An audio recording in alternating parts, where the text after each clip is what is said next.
Hi, and welcome to the Health Begins with Mom show. I am Dorit Palvanov, your host. On this podcast, I will share insights and interviews on health, parenting, and explore the question of what does it take to thrive as women, wives, and mothers. Now, let's get going with today's episode.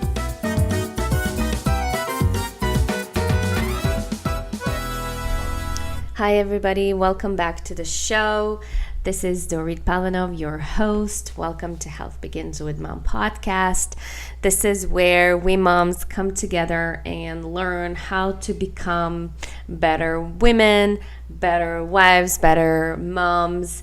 What is it that we all should do and can do and do so that we thrive as this collective group and help also support our children. So today's topic is something I think all of us as a group can totally relate to, and that is the feeling of mom guilt, feeling guilty. And I can share with you that although both my husband and I raise our children pretty much, we do it together. We do it as a team. It's a team effort, and I hope it is so in most families. And what's interesting is even though we do this together as a team, the guilt is a feeling that almost always is something that I experience solely. And so today I have invited a guest who is a family therapist, and together we are deconstructing this feeling and why we moms experience this. Why are we the only ones feeling that, feeling guilty? And I love the tools and the device and just the strategies that she has for us. I certainly learned a lot from this call, from this interview, and I really, from the bottom of my heart, hope you will also gain a lot of insight from this. Bringing it back to the world of food and nutrition. As you guys know, I work with families. I help them with their picky eaters, with just nutritional questions that they have. I run programs to help parents to feed their kids healthier and also feed themselves healthier food. And this feeling comes up a lot, especially in my conversations with moms. They're either feeding their kids too much or too little, and maybe the food is too, not healthy enough, and this entire conversation is so important for all of us moms to sort of keep in mind, and also remember and remind ourselves that the goal here, first of all, for me personally, as a professional and as a mom also, I don't think that there is an end goal, and there shouldn't be. There is no such thing as being perfect. There is no such thing as a perfect family. And if you are, or anybody else is feeling perfect, it means, at least in my point of view, it means that there is no growth, that there is stagnation.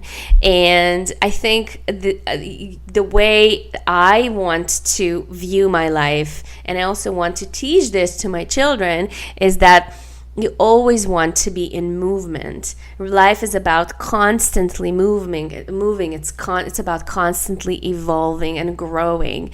And the best way for me, the way I like to think of it is good enough. That's it. That's all you want to feel. And that's the feeling that I am working on cultivating in my own family. And that's also what I'm coaching families to do. And it's funny because so many of us, especially women, are feeling not good enough. And we're going to talk about this in the interview today as well.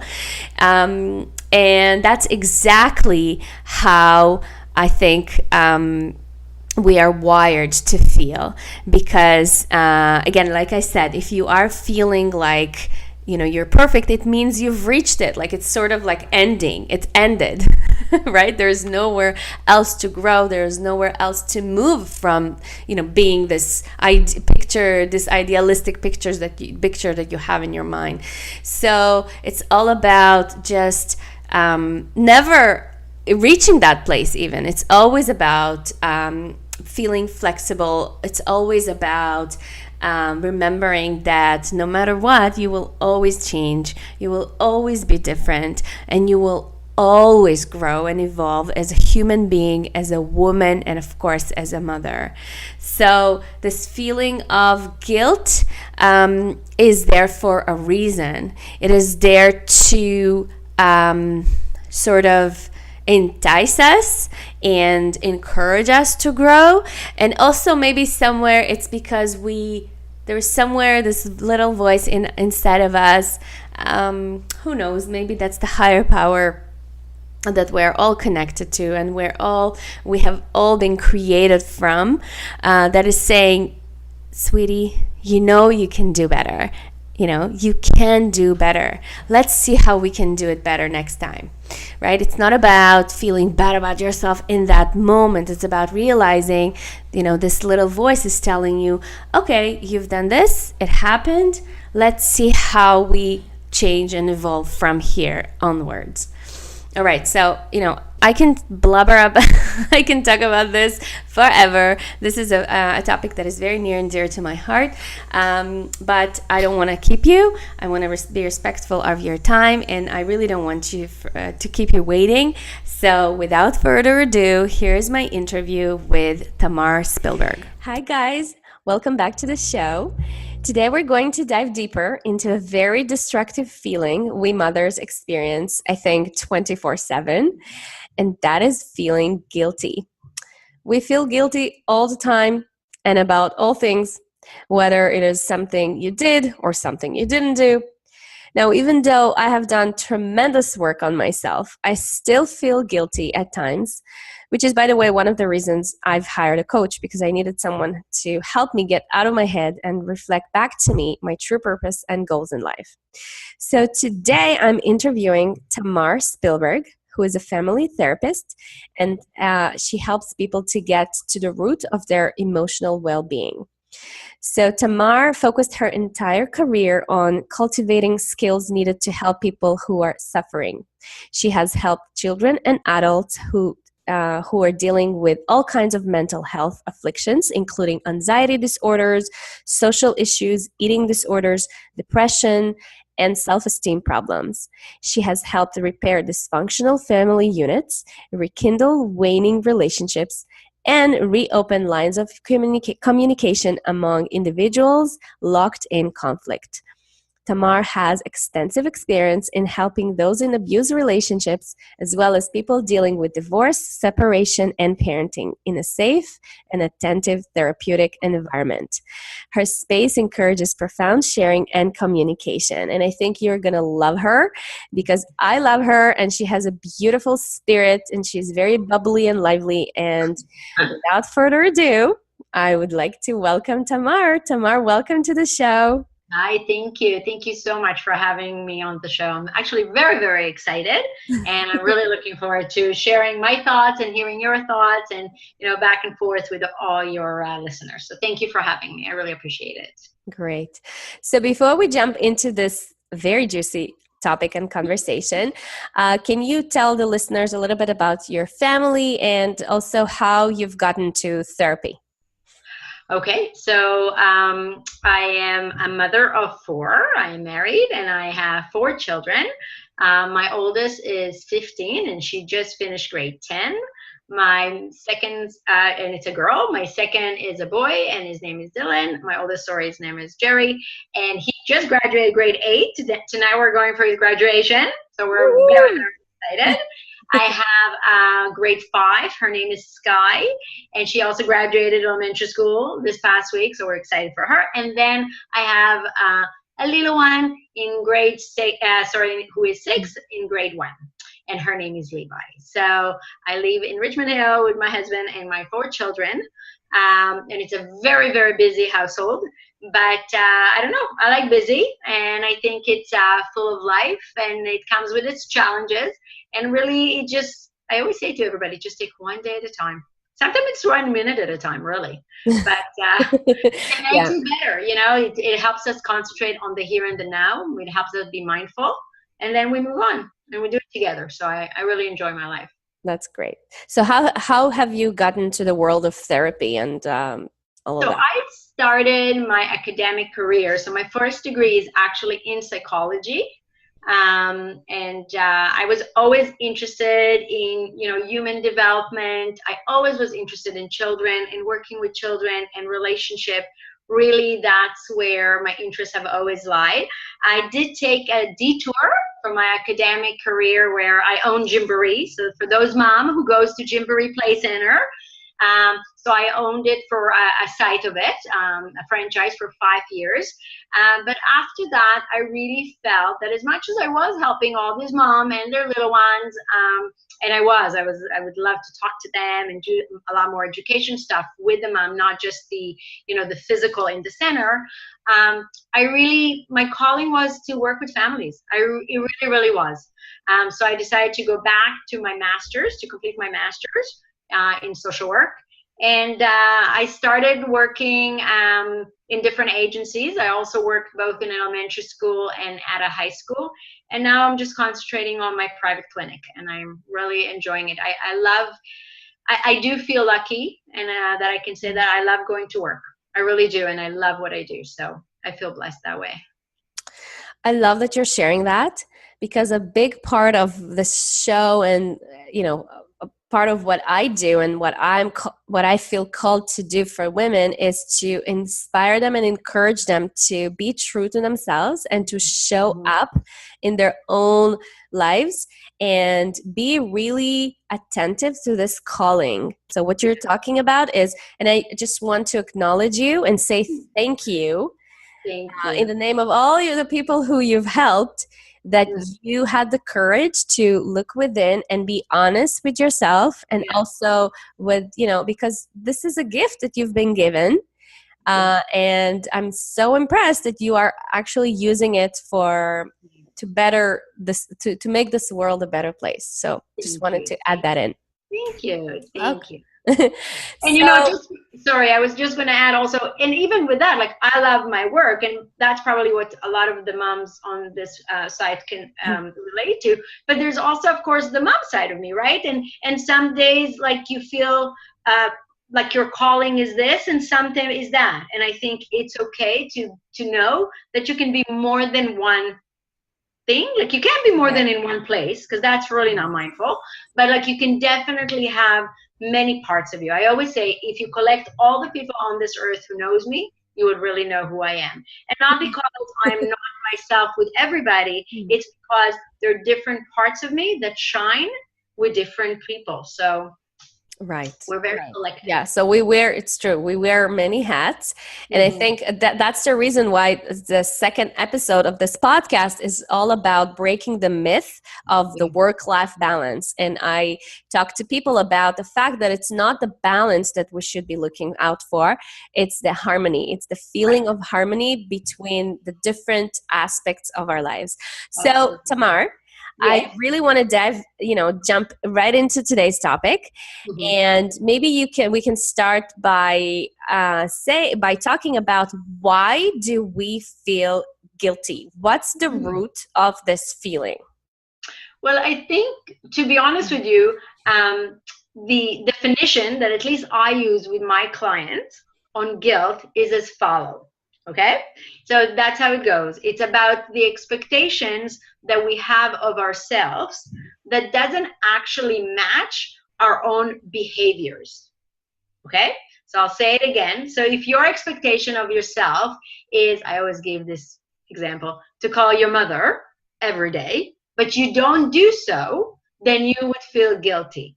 But if you're one who believes, like, no, I don't have to call my moms every day, maybe every other day, then you won't feel guilty for not calling her every day. Okay, so it's whatever your expectation of your own behavior. Once it doesn't actually match the actual behavior, that's when we start feeling guilty.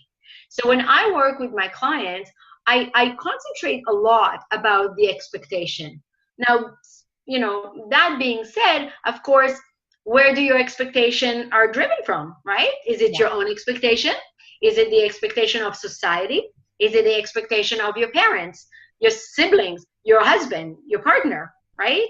So expectation, I know it's a big word, and everything is underneath is under a big umbrella, but I do believe that it's the core. It's really the core. And I think when you do feel guilty, you need to start looking at what are your expectations of yourself. And again, where are they coming from? And why are they there? And then you can start to unravel and really unfold, where is this guilt coming from? And more than that, what can you do about it? Mm-hmm. So, can you give us some examples of maybe some clients you've worked with, some moms? How does it, like, where do these expectations come from? What are some of the basic things? Like, is it the home? Is it the family? Like, where do we internalize these ideas from? Right. So, I mean, a lot of what of who we are, of course, come from our family of origin, right? So I always say, like, you either go exactly the opposite or you do very much the same. Mm-hmm. So, it really much depends of maybe how your own mother was, even how your father was in compare to the role of a woman, right, in the house. So this is where our core beliefs develop. In our early years, in our childhood, we develop these core beliefs. On these core beliefs, we develop these underlying assumptions. It's those underlying assumptions that brings about our behaviors. So again, a lot of time you have to go back to your core beliefs to really understand, what do they stand for? Because really it's what you're standing for. So again, like I said before, my household, we are three sisters. My mom was always a professional and my father was a businessman, and my father always said that he always wanted to raise, and my mom, very independent and strong women, because he wanted us to be able to take care of ourselves. Mm-hmm. And so we are. So all myself and my two sisters are professionals. We're all working moms. We all took the time off, of course, on our maternity, and one of my sister took more years off after the birth of her children.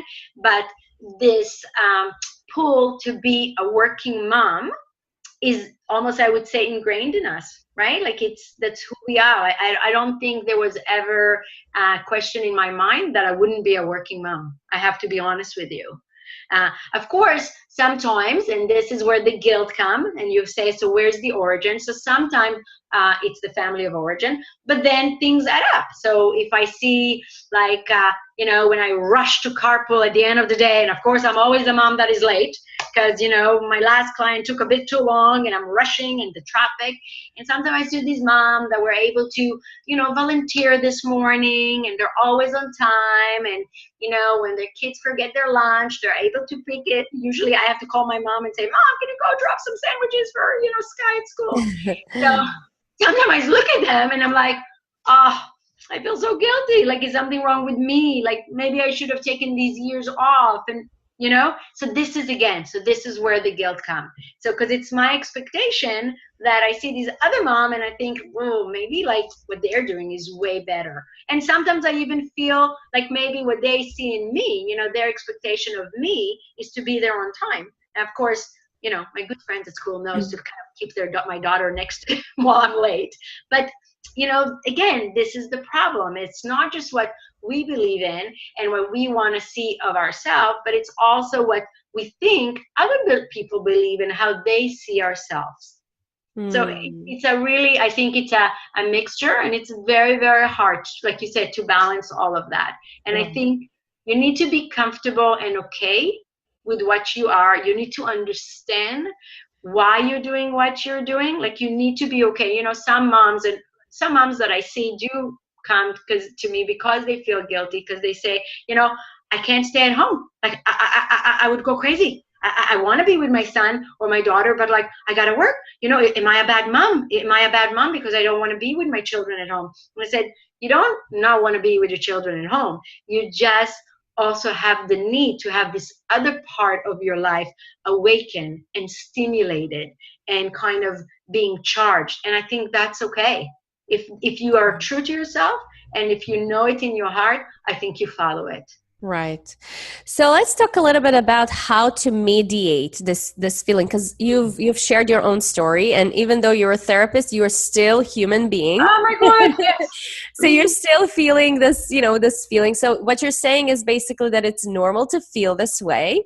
So Mhm. can you give us some tips on how to, get back to feeling okay, or how to feel in alignment with, with your core, or how you want to feel? Absolutely. So I think, like I said before, the number one goal is to truly be sure and honest with yourself of what you like, what works for you. It's almost like if you could put yourself in a vacuum, if you could put yourself in a bubble where nothing comes in and nothing can comes out. Okay, the membrane is thick, Yeah. nothing can go in and out. What would be your opinion there? Okay, so I always start like, if there was no one else that can influence my thought, what would really feel right to me, like right to my core, that would be like, this is it, I know this feel good. And once I know what that is, I allow myself to venture to the world, and I really make sure that I'm constantly checking back with myself to what my core feeling and opinion was. I have to tell you, Dorit, sometimes I even write things down for myself. I swear, I'm Mm. not lying to you. Sometimes when I have like this really strong feeling that this is what I want, I take a little cue card, I write it down, and I put it in my wallet. And every time there is Mm. something that makes me second guess that, I go into that and I look at that. And, but I'm not saying to you that everything is written in stone. If you Right. ask me, the most important thing about being a parent is being flexible. I can't tell you that I do with my fourth child what I did with my first, Right. right? The beauty of being able to be flexible, accepting it about yourself and about other people, that is really the trick, if you ask me, about being a good parent, a helpful parent, a healthy parent. So I do keep that in mind, but I do check back with what was my thoughts, what was my feeling, what was my belief when there was no one else in sight. Now, if then I hear somebody from somebody else, if it's my husband, even a friend, I can always go back and revisit and say, you know what, with this added information, I'm going to change my opinion. And that's okay. But I always go back to truly checking in with myself to how it was before everybody else had their opinion. Mm. So basically what you're saying is that as women, and especially mothers, right? This applies to human beings in general, but I think as moms, just because we are responsible for other human beings who are dependent on us, we really need to know ourselves and know what it is that we want. So because without that, what I hear from you is, you can't really help to, you will always be in this perpetual cycle of self-loathing and feeling guilty, and something is wrong, and it's always wrong. So what do you have to say to those who, to those moms who don't really know what they want? Let's say, I know there are a lot of people in my community, and I admit I was once one of those moms who have deliberately and intentionally decided to quit my job in order to, be with my kids and raise a family. But one, and it was good with the first, but then the second, the third kid came around, and you're starting to think, is it all there is to my life? Am I only destined to do the dishes and fold laundry and look, and clean the house? Is there only that's the only thing for me. So can you maybe walk us through this process of how do you drill in down into what is it that we truly want and crave in our lives? Well, I think, it's interesting what you said, because I agree with you. Some people, I call it eclectic kind of a person. Some people are very, very eclectic. And what you mean by eclectic, eclectic we use like when you use the different modalities, where it means that a person that is good in many, many things. Okay. So for example, going back to the decision if to stay home or not, if we take that. So some moms would know that they're very good at work, and they're very good in, like, being able to leave their baby with a nanny or a daycare, or a family member, go to work, do their work, concentrate, and actually come home like a much happier mother. Right. Some moms know that they can do that. Like, they'd rather be at home. It was a choice of them. Maybe they even know, like, if I go to work and I try to balance both, like, I won't be good in either, right? So these are the two groups that truly, like you said, know what they want. But you're right. There are those mothers that actually can kind of swing both, both ways, that are really good in both. That, at some point of their life, they think like, I would like to be at home and, spend the time and being able to do the drop off and the volunteer at the school and so forth. But, every now and then I would like to also go to work, or maybe in a couple of years. So again, going back to one of the tips that I gave just a while ago of flexibility. I think one way to really reach that balance that you talk about, and it's really, like you said before, it's actually the harmony, is to know that it's okay to be flexible. It's okay to say, you know what? I think I'm going to be a stay-at-home mom. I think this is what I want.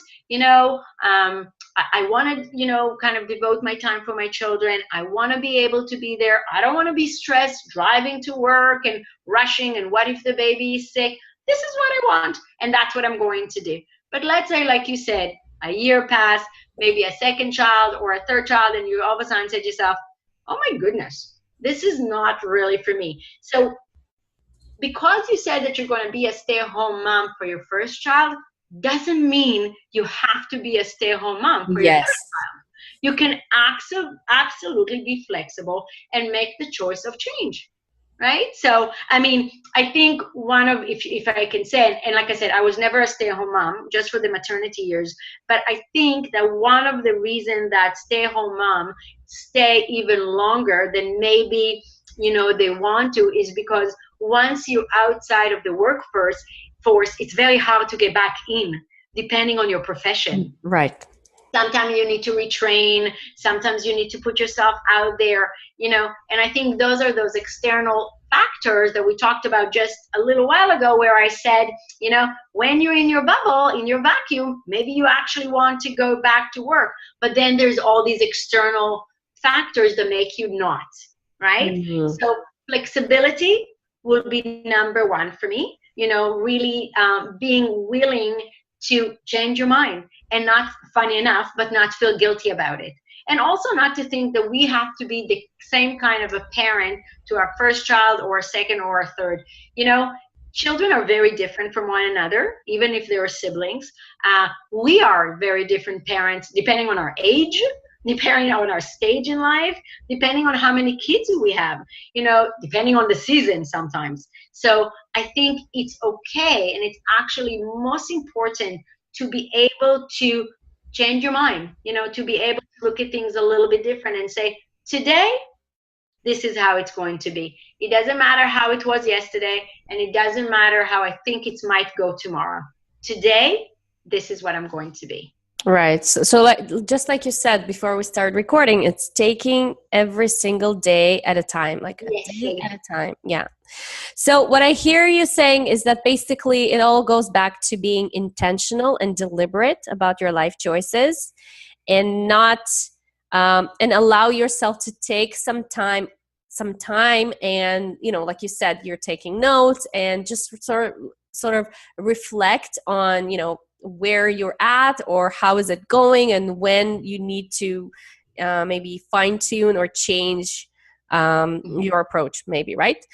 So, Absolutely. so I want to talk a little bit about the difference that we as moms, that feeling of guilty that we moms feel versus what our husbands feel. Because I know my husband also feels guilty.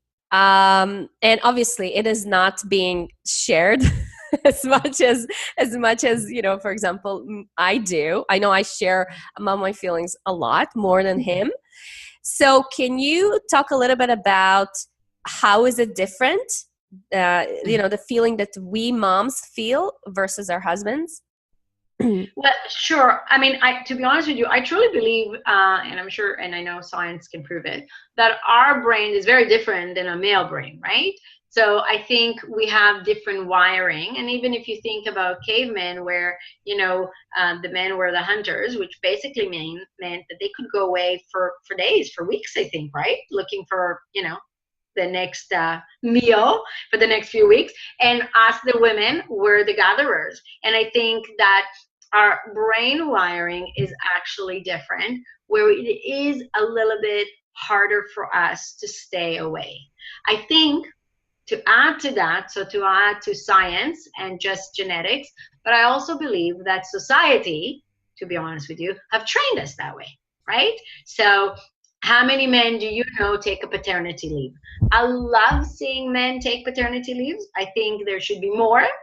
you know, I mean, I know then it kind of means that we get less of the maternity leave, and I don't know if I would have wanted to share that with my husband, but of course, to be honest, but of course, if he wanted to, I would. But I think that, from the get-go, having the baby within us, it really does make a particular connection that maybe like a husband doesn't. I think a father doesn't. I know that, for between me and my husband, I always used to say that, from the moment I got pregnant, I felt the baby, I felt the connection. And for my husband, and my husband is an amazing, involved, like really amazing dad, but he used to say that it's really from the moment that he saw the baby.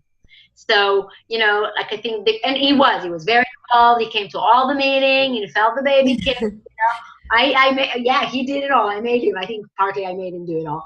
But, I think that it's just both genetic. So again, nurture and nature that has brought us to this place that women may have a bit of a harder time, therefore feel more guilty. But, I just want to really, to be honest, just also make a comment and validate that it's not necessarily so. And if you're a mom out there that doesn't necessarily feel that, like doesn't that actually enjoy going on a business trip and kind of just like being away from the dishes and, the diaper changing, I don't want you to feel like there's anything wrong with you. I don't want you to feel bad, because no, like, I mean, I think we're all different.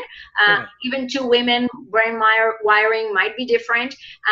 And again, I think it's all good and it's all okay. So I just wanted to make that comment, because I know, some friends and some of my clients really actually enjoy, they actually find themselves way better moms when they can go to work and, take that break and just be just a woman, a working, woman, and then come home to their children and feel just very charged and, with full of positive energy. So I just wanted to make that point as well.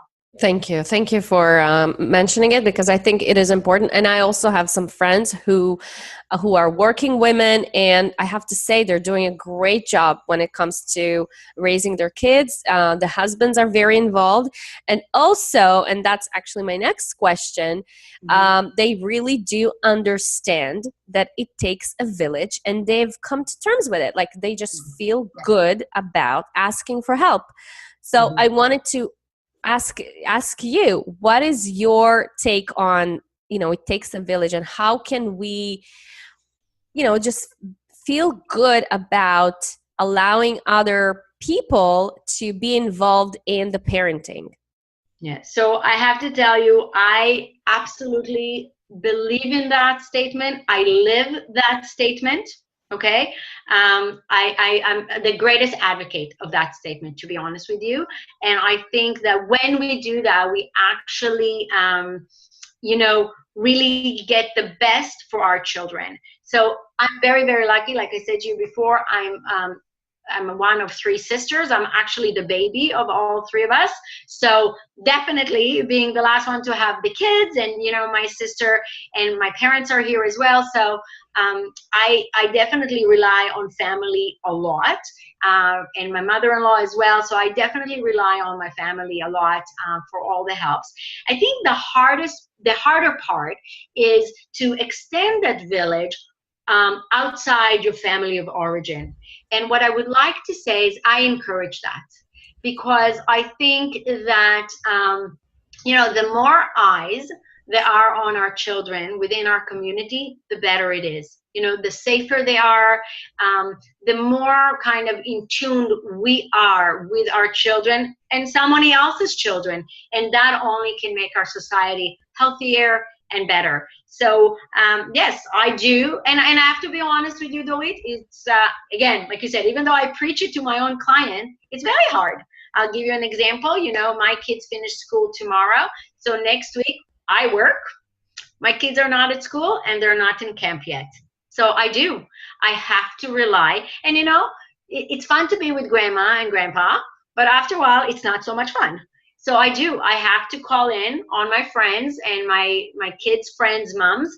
And I be honest with you, I write to them. I said, hey, I was wondering if I can impose. Do you mind if Levi comes over for a play date? And I do it. And, again, I won't lie that sometimes I'm like, oh, I wish I wouldn't have to be that mom. But you know what? I take my part of that village community where usually on the weekends, I always have the play dates at my house.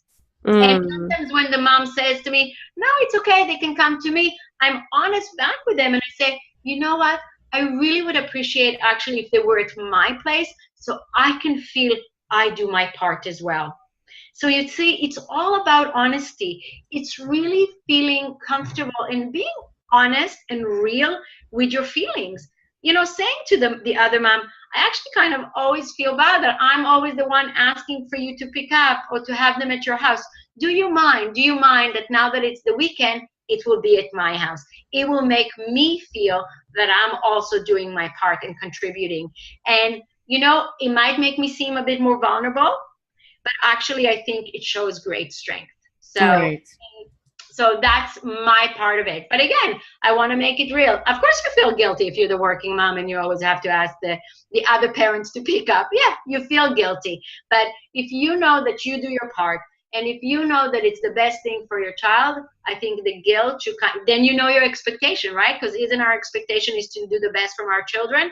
So Right. you're fulfilling your expectation. So you shouldn't feel guilty. Right. I have another question. Yes. That I have to ask. Okay. I was like thinking, maybe I shouldn't, but I have to ask because I know there are a lot of women.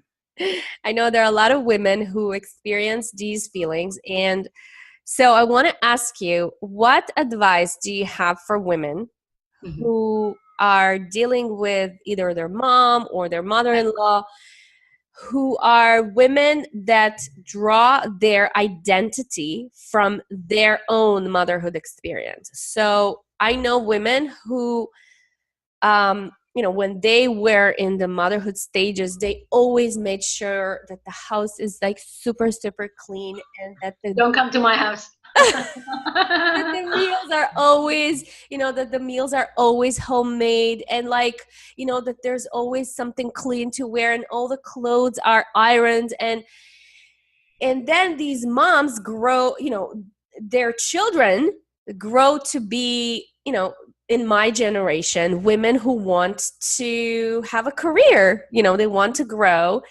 And I feel like there are so many clashes between, this style of motherhood or parenting. And I really want to know what you have to say on that. Does it make sense? Did I Yes, make absolutely. Okay. Absolutely. So, because Dorit, what you're talking about judgment. Yes. Right? Yes. And judgments are very, very difficult to handle. So as you were, talking, one of the things that I first came to mind was setting boundaries. Setting boundaries is extremely important thing, but it's important thing in everything, right? Like at work, with your partner, with your own children later on when they are getting older, but also with the people that are closest to you, and even the people that you're used to hearing from, right? Like your mom or your mother-in-law. So like you want to show them respect. They have, you sometimes you feel indebted to them, like, of course. And also sometimes these are the moms, like for example, that do babysit your children, right? Right. So I think again, Dorit, I'm taking you back to the bubble and to your own thinking of what you want for your children and what you want for yourself and your family, and you take it from there. And then you set boundaries. If you're a person that have a hard time setting boundaries, then I would suggest that's somebody that probably, like, you need a little bit help. You can do through therapy or like self-help book, but I bet you that would be a theme that you will find in other areas in your life. So anyways, it's important and great to gain that skill. But then you go into, just setting those boundaries. But again, go back to what is good for you. Because remember, whatever your expectation of yourself, that's what will determine if you will feel guilty or even if you will feel angry towards somebody else. So I have to be honest with you, and my mom was a very clean freak, as we say. It was very important. And my mom was a professional. She worked full time, but our house was nice and it was clean. And, back in the days, I think there was only homemade meals. But, I made my own decision. Not that I don't like a clean house, but for me, it's more important what I call a living house, which means that if you come to me at 9 p.m., yes, my house would look really, really clean. But anytime before that, it's free for all. For me, it was important that my children would play. And if all the straws fell on the floor, so they fell on the floor. So you pick them up. It's not such a big deal, And if my daughter just after dinner says, Mommy, can you please come play outside basketball with me? Then I said, okay, honey. I put the dishes away. I go play basketball with her. And when she goes to bed or when she does, her shower, then I clean the dishes. Now, that being said, I want you to know, Zoe, there are some people out there that just cringe when they heard me say that, because for them, seeing the dirt in the kitchen is just unbearable. So don't go and think to yourself, oh no, I must be a terrible mom. Look at this mom. She plays with her kids and she's a therapist, so she probably knows. No, I'm just okay with leaving the dishes for a while until I come back later in an hour or two. But if you're the kind of mom that like, oh my God, if I won't do the dishes, I won't actually be present with my child, then I would say no. Tell your child, honey, I'll be out in 10 minutes, do the dishes, and then go back to play with your child. Because the most important thing that you are mindful with yourself and with your children, right? So do whatever it takes for you to be mindful. So again, I do this with my client too. I always try to show both sides of the coin, like, both sides of the fence kind of, because you can do it both ways, as long as at the end of the day, you feel that you are mindful, you feel that you fulfill your expectation, and that you were not only the person you wanted to be, but the mother you wanted to be. Okay, Tamar. So thank you so much for all of your wisdom. It's fabulous, and I'm sure a lot of moms will benefit. So before we wrap up, there are 4 questions I ask all my guests. Okay. The first question is, the show is all about inspiring mothers to thrive as women and moms, and I like to call it showing up to your life as a goddess. And I'm curious to know, how are you being a goddess in your own life? How do you take care of yourself, your soul, your body? What are some of your non-negotiables? I do yoga. I do yoga 7 days a week. So yoga is my form of meditation. It's a moving meditation. So I do it, like I said, 7 days a week. This is the time that I get to be with myself. But really, like, it's funny because, through yoga and meditation, you actually, as if you think of nothing, but really you think, you're actually thinking of yourself. You're in tune with yourself, with your breath.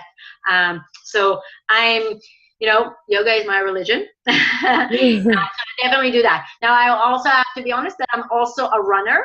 So my day starts with a run. So I start my day with a run, and then I go to yoga.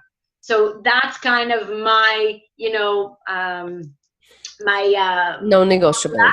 yeah. I love it. I try to encourage anyone else to do it, but definitely those are my non-negotiable. Yeah, I think at the end of the day, movement is very important, especially when it comes to health. But we all need to find what it is that, Right.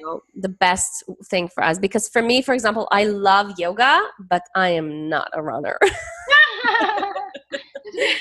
Okay. you know what, Dorit, even if you're right about movement and how important it is, but even if it was like painting, for another mom, it might be painting. It might be like just taking, to some moms, depending how busy their life is, it might be just even that cup of coffee in the morning. Yes. That's okay, because it doesn't have to be in one form or another. It doesn't have to be during one period or another, or to a length of time or another. It just means that it's self-care, that you decided and you realize and you experience that that thing, whatever that thing is, gives you that feeling of, ah. And if that's what it is, then you hit the target. Right.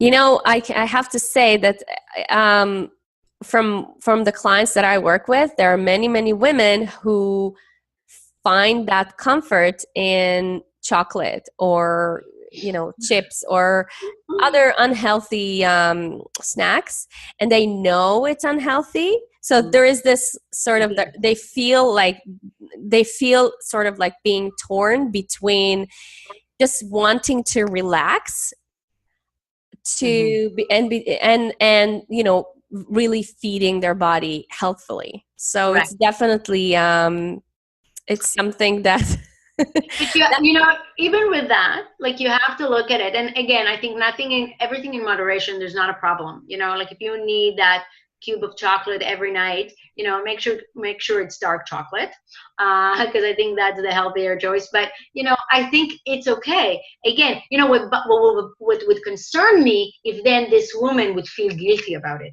Because then if you feel guilty about it, so you might as well not have done it. Because exactly. you actually didn't do what you were hoping to achieve in doing so. So Right. that tells me you need to go back to your bubbles to really understand actually what are you seeking. Do you know what I mean? What that comfort is. Yes. Then figure it out. If it's truly only can come from a cube of chocolate, may God bless you. But if it can also come from something else without the guilt, then you need to do that. And every now and then, take your cube of chocolate. So I think that's important as well. Yeah. I also, even though I'm a nutritionist and I am in the health industry, I am a strong believer in finding substitutes. So instead of just completely saying, I'm not going to touch chocolate ever again in my life, you just have to say, like you said, it's dark chocolate. It can be, it can be maybe dates, or it can be something else that will give you that same pleasure. And you know what's even greater is to understand that the body is so smart. And when you feed it with food that is really good for the body will actually start craving it. Exactly. But that's a whole different I know that we're going into nutrition. That's okay.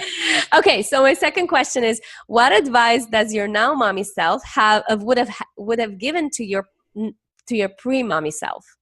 Right. So one of the things that I think you heard me saying a lot in this session is flexibility. I think that before I was a mom, I wasn't as flexible. I was a lot more rigid, and I knew what I wanted. And like you said, like, if I made my mind, I would have a harder time to say, like, you know what, I changed my mind. I don't think I was as flexible. And I truly believe in being flexible. And I will even add that my older mom, okay, so I was like a younger mom, but now I'm even an older mom. I would even say not to put too much on your plate. So I found that, and maybe it's because I have more kids, but I really find I don't, do you remember that? I don't know if it happens to you, but my younger mom would, I would be on my way to pick up my kids at school, and I had 10 minutes. And like, oh shoot, I really wanted to pick up some strawberries. So I would run to No Frills. I would pick up the strawberries. Of course, by now I'm late. So I'm trying to call the other moms in the line to say to them, oh my God, can you please grab my child for me? I would rush there. I would feel guilty on all grounds. And why? And now, you know what I do? If I have that 10 minutes, I go to the school. I park my car. Sometime I breathe. Sometime I call my sister. Sometime I even go on Facebook, right? But I don't fill up my time anymore, because I think it's okay to just have empty space. I love that. Thank you so much for sharing it, because I have to say, now that you're mentioning it, I do that all the time. It's like, I only have 24 hours in a day, and I have to cramp and fill every second minute out of it with something productive. But Yeah, you but don't. it's so true. Productive is also being just relaxed. Right. All right. Oh my gosh, I'm loving it. Okay. So I like to keep it real and show listeners that even though someone is an expert in one area, they might be struggling with other things. So what are some of your current challenges as a woman or wife or a mother? Well, I will definitely, okay. I'm thinking about it. I think right now, to be honest with you, and it's ironic because, this is what I'm talking about, is actually my kids are getting older. And you know what they say, the older they are, actually, the harder it is and the bigger trouble it is. And, and I'm at the stage that I actually have more time. So in a way, I could advance my career, but I'm struggling between my personal goals, like my own, I'll be honest, I always wanted to get my PhD. I have no clue why, but I really always did. And now I'm struggling, like, shall I do that? Or shall I just wait a little bit longer and take those extra time, that extra time that I'm going to do on doing homework, and maybe take that extra walk with my child, or even maybe take it for myself and my husband, or just myself. So I find that now that my kids don't need me as much, and I may be able to do more or try more thing, I'm a little bit I'm in a crossroads. I guess, does that kind of answer your question? Yeah, definitely. And thank you so much for being so honest. Absolutely. Yeah. I think, there's nothing wrong with, and like you said, it's when you get to this crossroad, it's the time to get back to, to ourselves inside. And that's the time of reflection. Mm-hmm. That's when you pull out your journal and you look for answers. Maybe you do need to pause a little bit. Maybe you do need to take some time off. Maybe you need to go on a vacation with your husband finally. Yes. Oh, wow. Yeah. All right. So my fourth question is, what are some of your pet peeves? About motherhood or just in life? Just in whatever. Just in life. In general. My pet peeve in general. Funny, now that I'm thinking about it, as much as I believe in being flexible, and I do believe it, but I don't like when somebody will tell me they will do something and they don't. So that's my only thing. But I'll tell you why. I don't have a problem them changing their mind. That I don't have a problem, because I do believe in flexibility, and I do believe that it's also okay to sometimes say to somebody, I thought I could help you, or I thought I would want this, but I actually don't, because I believe I treasure vulnerability. I think that in vulnerability, that's when we actually grow. Right. So I don't have a problem with that. But when somebody says to me they're going to do something and then they can't, and in a way like I paid the price for it, that's fine. Because I don't have a problem saying to somebody, I can't do this, or I thought I could. Again, I guess I relish in vulnerability. I really love that, because I know in that moment I grew. In that moment I found out something new about myself. So when somebody else can't do that, it's I think one of the reasons people do that is because their plates are so full. So full. Yeah. And I think people have a hard time saying no, especially to other parents, especially to people you care for, and you do want to help, but we got to learn to say no. Right. All right. So before I let you go, can you talk about the blog post that you have on my site? I think you called it "How to Cope with Stress as a Busy Parent." Mm-hmm. Also, tell parents where they can find you and where they can connect more with you. All of that. Okay, so the post that I shared with you is just actually some tips of how to deal with stress. So I will say that, stress is funny, just like beauty. It's in the eye of the beholder. So stress, I might find something stressful where you don't, and vice versa, right? So when you find something stressful, look at it from within. Don't look at it, is she going to find it stressful? Like, is my husband going to find it stressful? And if not, so maybe I shouldn't say anything about it, right? Be honest with yourself, right? And decide, like, if this is stressful for me, what can I do about it? So on your site, you can see that I gave a number of tools that can help. Some of it is practical tools like, sleep. We all need some sleep.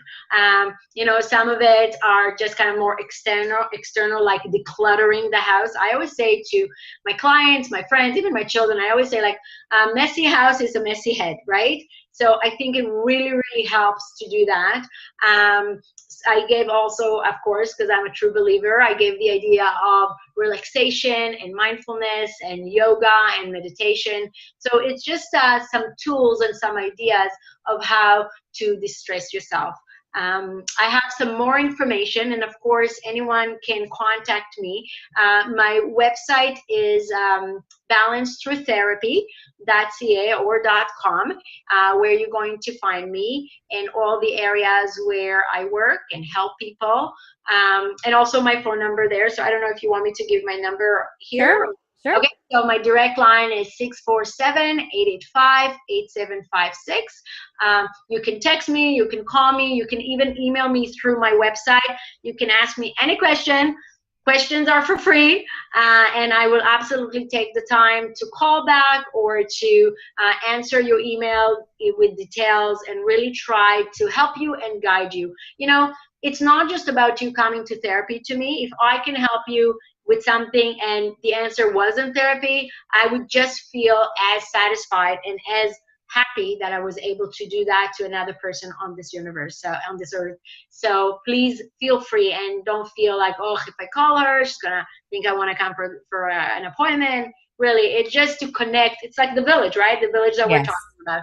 Let's just all connect, and if there's anything I can do to help, I would be glad to do so. I love that, and I love you. I love you too, Dory. Thank you.